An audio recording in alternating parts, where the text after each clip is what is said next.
We wanted to get the world of Amleth's 10th century Viking world, we wanted to get that world correct. And so, I started off with, as you do with internet searches, and I bought every book you could possibly find on the subject. I subscribed to a scholarly journal. I don't even know what you call it, but they send me, they still do, I think every single day I get something from somebody who's written something on the Vikings. So all of that was great. One of the first things that I did see was Neil Price, who ended up joining our show much later on.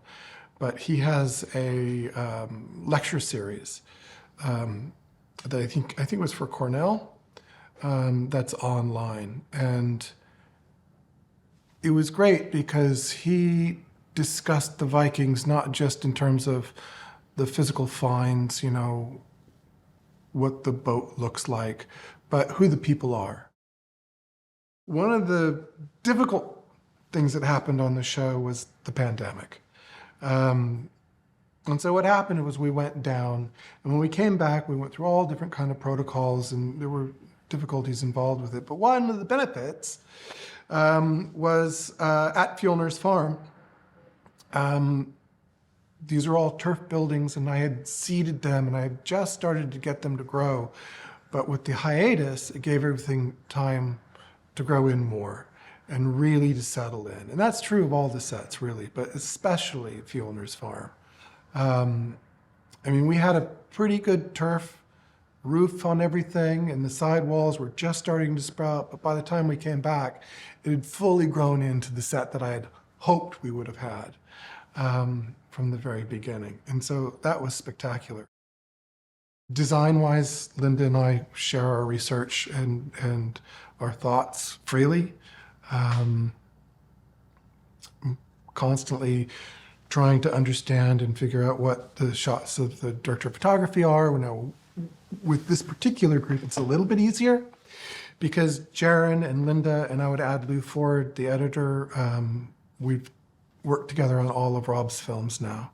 And so when I see them on set, I feel like it's a family reunion.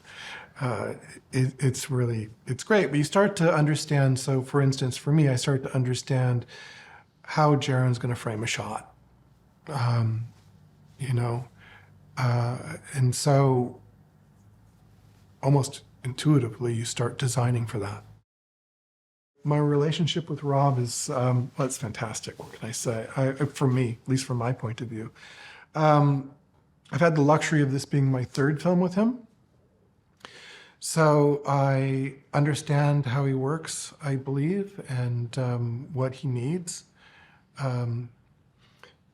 Rob has a design background, so which is extremely evident in the script when you read it.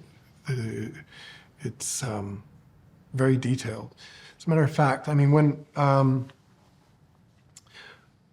we were doing The Lighthouse, he said, and he said in interviews, you probably have heard, that he started off with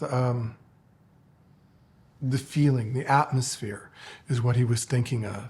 And then as he started writing the script, and then he found the characters through that. My job is to take the characters that are written and to find the world that they live in. You can imagine how much easier it is with a director who started from there to understand what it is that he wants and needs. And he's extremely easy to talk to and articulate, and he'll tell you what he wants, and he'll tell you when, no, that's not what he wants. No, it's great. I feel very blessed to have met him.